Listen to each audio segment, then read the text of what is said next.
Check is on. Everything looks right. Hello, good morning, good afternoon, good evening. Welcome to Divided America. I am George Sisca. I completely forgot to talk about January 6th last week. How? Now, if I had a producer in my ear, like another professional would, they would have reminded me, by the way, you're producing a live show on the anniversary of one of the horrific attacks on our U.S. Capitol. So I talked with some police officers recently, this weekend, yesterday. Actually, I had a conversation yesterday with an MP. We had great off-the-record conversations, but what I can say that there is way, way too much disinformation being out there spewed by what's considered conservative news, right? Let's set the record straight. Democrats in general do not want police hurt. I can't even believe I have to say this. Like, it was honestly surprising to hear these police officers think like that's what Democrats think, right? I we don't want violence in general, right? Like, I would say Democrats in general don't want violence, right? I do read Fox News every once in a while, right? I don't see this. I don't see this being set into their brains, right? Like, I'm speaking directly right now to police officers, Republicans, friends, right? Do you really think the majority of a political party wants violence? Well, maybe not Democrats. Well, some of the actions of these ICE officers are bringing out the worst in people, right? The worst, because they're scared. Fear is motivating. It's motivating a groundswell of people to propel what they deem invaders. And why wouldn't they, right? I never thought the Tarkin doctrine would be introduced in America. A lot of you know I have a Star Wars poster behind me. There is a wonderful yet not wonderful Tarkin quote that I'm going to be posting here on the YouTube feed. So please just take a quick look at it. Here it is. The rebellion will continue to gain a support in the Imperial Senate. The Imperial Senate will no longer be of any concern to us. I have just received word that the Emperor has dissolved the Council permanently. The last remnants of the old Republic have been swept away. That's impossible. How will the Emperor maintain control without the bureaucracy? The regional governors now have direct control over their territories. Fear will keep the local systems in line. Fear of... Not bad, right? Now, life wasn't like this in Minnesota 2 months ago. Just 2 months ago. It was trying to rebuild its police department and its trust in this police department. Maybe some of you remember George Floyd 2020, 6 years ago. They've gone through some police officers in that department. So they're already dealing with enough problems as it is. And now they got ICE exacerbating their problems, right? Because now the police department has to deal with extra 911 calls.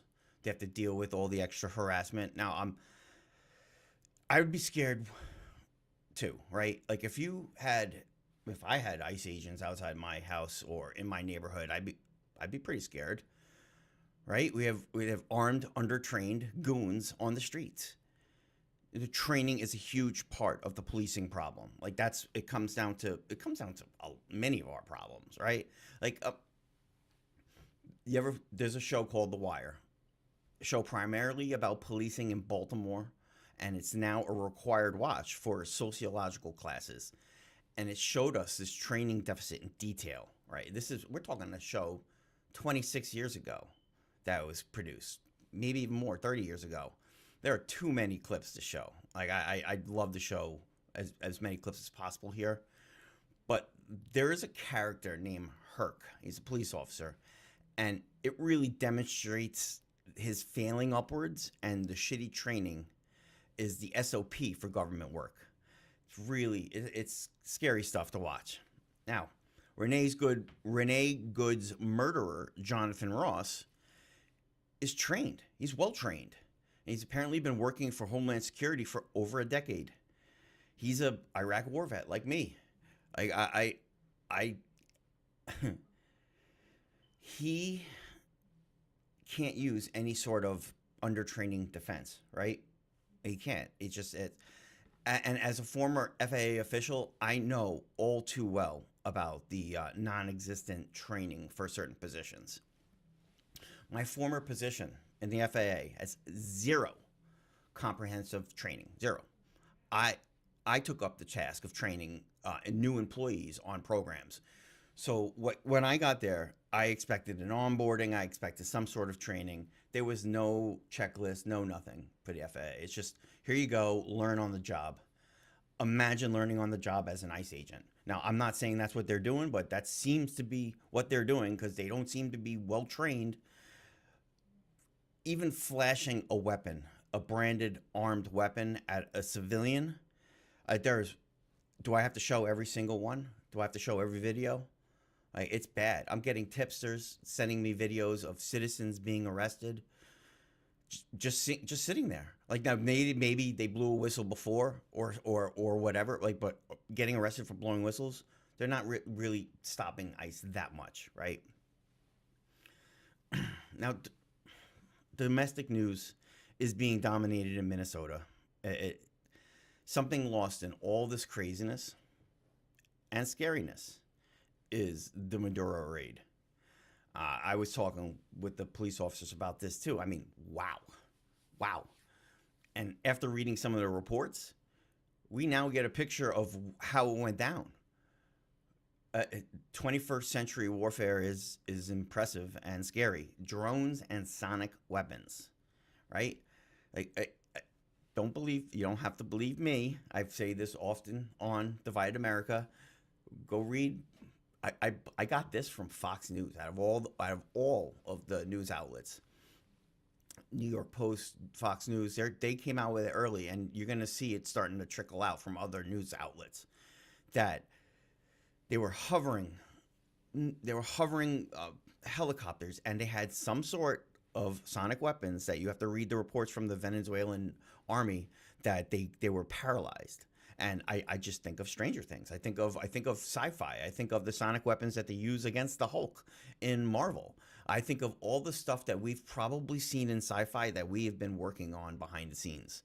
I can't imagine what we have, but it's impressive. It's downright impressive. I think we do have to give our on the tip of the cap, the hats off, whatever you want to say to the U.S. military for what they did. That it's beyond impressive.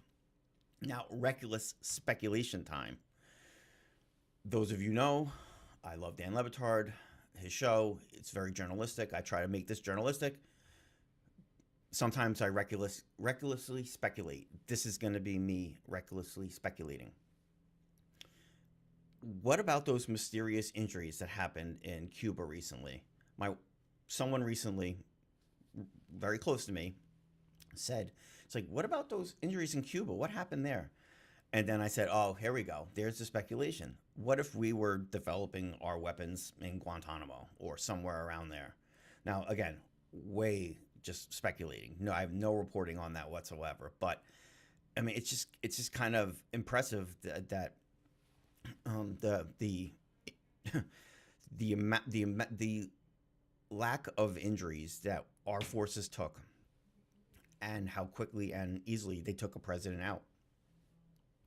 Now, if they could do that to that country, why wouldn't they do it to Netanyahu and Putin, right? Like, I think we know the answer to that, but just saying that we showed some pretty strong capabilities of our military. Speaking of how good our military is, I have a very, I don't want to say viral reel on Facebook, but it's people love to say we should be bombing the hell out of the boats, right? That's, blow up Han Solo. Han Solo was a smuggler. So, just imagine Han Solo flying away and boom. Well, he had spice. He had drugs. He was a domestic narco terrorist, right? Well, we're learning more about the strikes on these boats. And there is a term called perfidy. If you've never heard of it, it is defined by the international humanitarian law databases as acts inviting the confidence of an adversary to lead him to believe he is entitled to or obliged to accord protection under the rules of international law applicable in armed conflict with intent to betray that confidence. Word salad, but in pop culture terms, don't red wedding people during war. That's what that translates to, right? So our government wouldn't break the international law, right? That's what they say. We're always following international law, international law. Look up the news today. Don't just take my advice. Don't just take my word for it. Perfidy is going to be in the zeitgeist today because it looks like our government might be committing it. I don't have the report, but the New York Times does.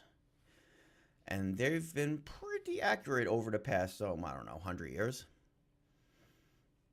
The patriots in charge believe in the Constitution, but they would never break the law, right? They wouldn't attack police, right? Now, again, I have another segment on the live portion for YouTube. It's going to be an interview with Jake Tapper. So there were a few points of contention in my interview with Department of Homeland Security Secretary Kristi Noem this morning, such as when I asked her why she didn't wait for a full and complete investigation before she asserted that the ICE officer in question did nothing wrong. Well, everything that I've said has been proven to be factual and the truth. This administration wants to operate in transparency. I have the responsibility as the Secretary of Homeland Security to know this information as soon as possible. Had just been in Minneapolis the day before, had already had conversations with officers on the ground and supervisors and knew the facts and decided that the department and the people of this country deserve to know the truth of the situation of what had unfolded in Minneapolis. I then pointed out that, in point of fact, not everything that she had said about the matter was accurate. But with all due respect, Secretary, the first thing you said was, quote, what happened was our ICE officers were out in an enforcement action. They got stuck in the snow because of the adverse weather that is in Minneapolis. They were attempting to push out their vehicle, and a woman attacked them and those surrounding them and attempted to run them over and rammed them with her vehicle. That's not what happened. We all saw what happened. It absolutely is what happened. I also asked her about the rules of law enforcement when officers feel as though their lives are being threatened, specifically about what... Point is, Kristi Noem, all of them saying, don't attack the police, don't attack the police, don't attack the police. They all did it on January 6th, and we're trying to, we're not going to remember it. That's why I say access journalism is a theme here. I would love to interview Ice Barbie, but I can't, right? She won't talk to me. She wouldn't want to answer my questions. Jake did a great job refuting her. And if you do watch on YouTube the more production value, you'll see the ticker on the bottom. And it says, questioning the American Taliban. Now, where am I going with this, right? At what point can we start calling these supposed border agents who are protecting us from an invasion, right? They're protecting us from whoever's invading us. If you guys can tell me who's invading us, let me know. Robbie Roadster, just yesterday or the day before, he's a very, very popular figure on social media. He was arrested for singing. I have that video that I'm going to show right here. Where is Robbie? All right, the not ready for primetime players. You got your super soakers. You got your fucking baloney. Where are we going? We want us over here? Oh, we got the power march. What are we doing here?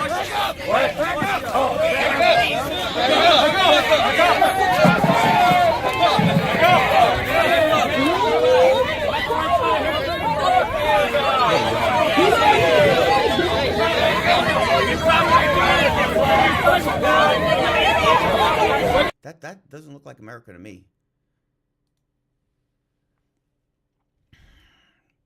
What did he do wrong? Just being there? Please explain this to me. Because if I flew to Minnesota right now to try to cover this shit, they're going to just toss me in jail for standing there, for recording? It's a powerful scene in a not so popular show that I wanted to share with everyone here today, considering its prevalence and its forethought. I bring pop culture all the time to this show. Jeff Daniels did a hell of a job in the newsroom, and it's not the scene that you're thinking. It's not the first scene. It's a scene where he goes in on his own political party. My old political party. What the hell is going on? I am not, however, ashamed to say that I am a Republican. And that brings us to tonight's second story. I'm what the leaders of the Tea Party would call a rhino, Republican in name only. And that's ironic, because that's exactly what I think about the leaders of the Tea Party, because the most conservative Republicans today aren't Republicans. Republicans believe in a prohibitive military. We believe in a common sense government, and that there are social programs enacted in the last half century that work, but there are way too many costing way too much that don't. And we believe in the rule of law and order and free market capitalism. The Tea Party believes in loving America, but hating Americans. Tea Party Congressman Alan West of Florida. I must confess, when I see anyone with an Obama bumper sticker, I recognize them as a threat to the gene pool. They believe in loving America, but hating its government. Conservative activist Grover Norquist. I don't want to abolish government. I simply want to reduce it to the size where I could drag it into the bathroom and drown it in the bathtub. And they believe that anyone who disagrees with the Tea Party has sinister anti-American motives. The objective of the liberals is to destroy this country. The objective of the liberals is to make America mediocre. Most of all, you must never, under any circumstance, seek to reach a compromise with your opponent, or do any of what Democrats and genuine Republicans both call governing. Senate Minority Leader Mitch McConnell. Our top political priority over the next 2 years should be to deny President Obama a second term. And one other plank in the Tea Party platform. If you're poor, it means you're either too lazy or too stupid to be rich. Here's Andre Bauer, Tea Party leader and Lieutenant Governor of South Carolina. My grandmother was not a highly educated woman, but she told me as a small child to quit feeding stray animals. You know why? Because they breed. It's almost hard to believe Republicans can't get Dorothy Cooper to vote for them. During Tea Party rallies and campaign speeches, we've been told that America was founded as a Christian nation, and that if the Founding Fathers were here today, they'd tell us so. Here's John Adams in the Treaty of Tripoli. As the government of the United States is not, in any sense, founded on the Christian religion. And here's Thomas Jefferson, that our civil rights have no dependence on our religious opinions. And here's the First Amendment to the U.S. Constitution. Congress shall make no law respecting an establishment of religion. What's more frightening than the perversion of our great history is that sensible, smart, strong Republicans, the very men and women who should be standing up to radical fundamentalism, are so frightened of losing primary battles to religious zealots that they've thrown in the towel on sanity. So we get this. Yes, that the Constitution established the United States of America as a Christian nation. It's ironic because the biggest enemy of the phony Republican isn't Nancy Pelosi or Harry Reid or Hillary Clinton or Barack Obama. It's this man. He said, heal the sick, feed the hungry, care for the weakest among us, and always pray in private. Ideological purity compromises weakness, a fundamentalist belief in scriptural literalism, denying science, unmoved by facts, undeterred by new information, a hostile fear of progress, a demonization of education, a need to control women's bodies, severe xenophobia, tribal mentality, intolerance of dissent, and a pathological hatred of the U.S. government. They can call themselves the Tea Party, they can call themselves conservatives, and they can even call themselves Republicans, though Republicans certainly shouldn't. But we should call them what they are, the American Taliban. And the American Taliban cannot survive if Dorothy Cooper is allowed to vote. Pretty powerful, huh? Show wasn't watched enough. I know it went off the rails at times, but stuff like that, it really resonates with me. And we're going to end this first longer segment with a quote from an almost 9-year-old who's watching Stranger Things for the first time. And he saw the government breaking into one of the homes in Hawkins. He starts screaming, "Do you have a warrant to look through that house?" It's amazing what a book about civil rights can do for a little one's education. Thank you, John Lewis. Thank you for the good trouble. Like I said, this first segment was way longer than expected, but this has been really near and dear to me. We're going to come back with a short second segment to end the show. We talk about amendments here often. First, Fourth, 14th. We're going directly into the Second Amendment in this next segment. Stick around. We're going to be right back. Stay.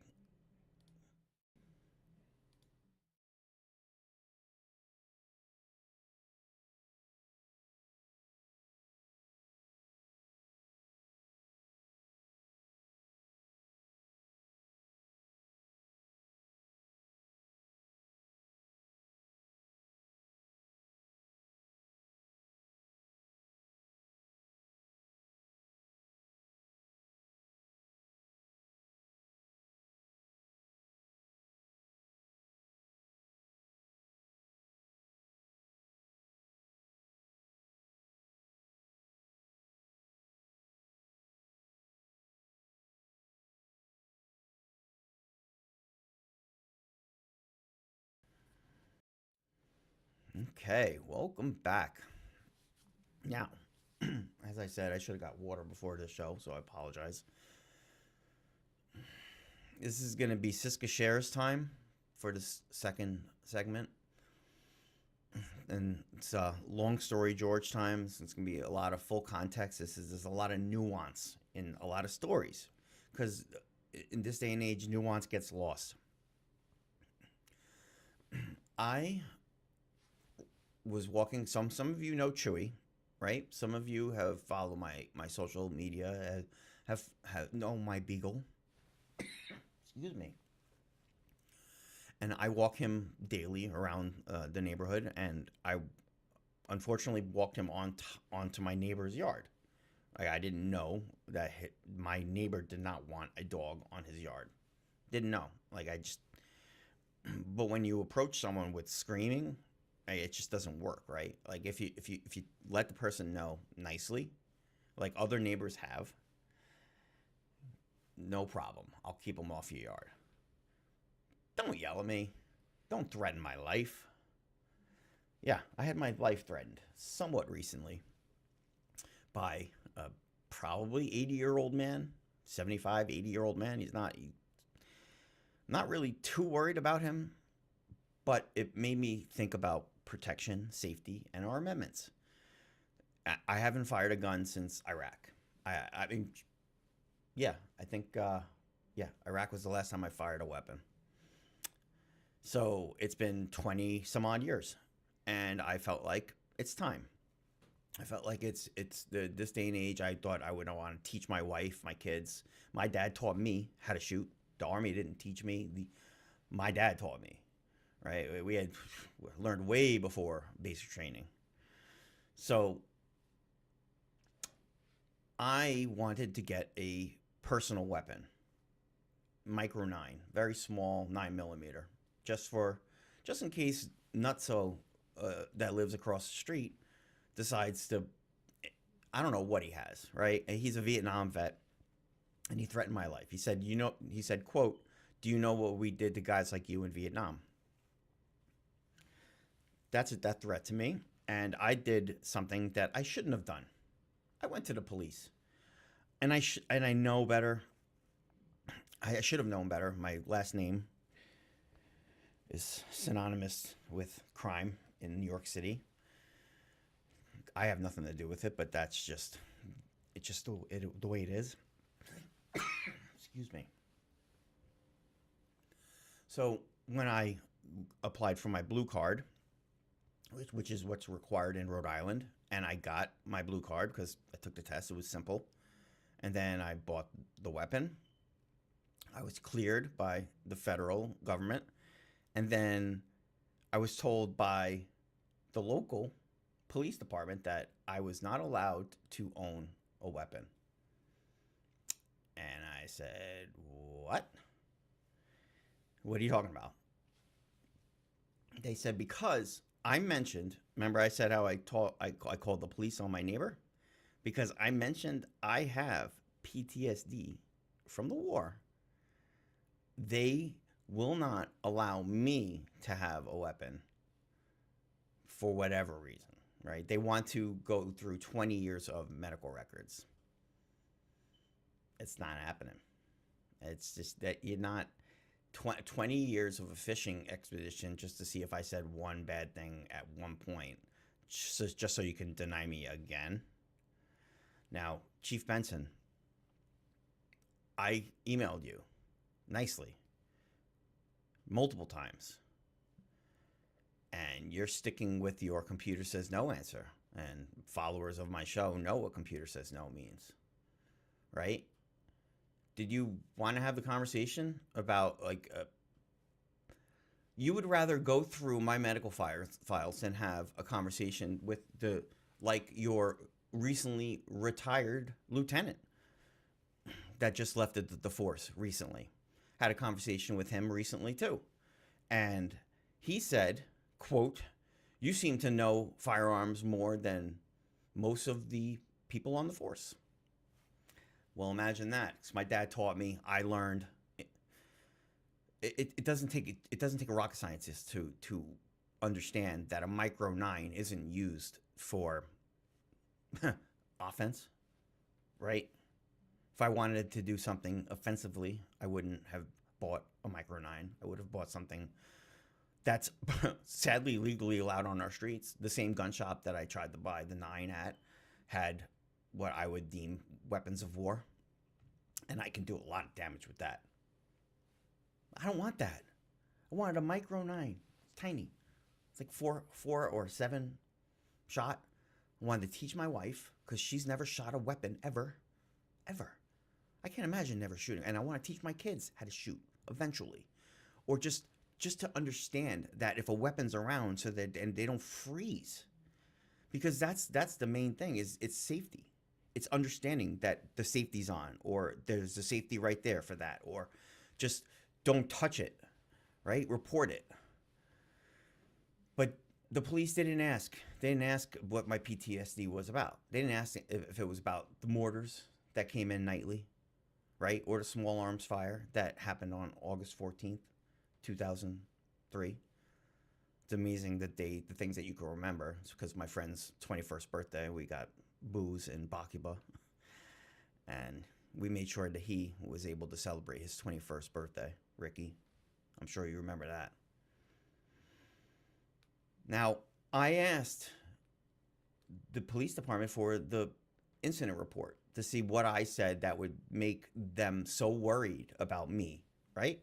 Because that's what they're worried about. The police department's worried about me, where I'm worried about my neighbor. The police ain't going to get here in time.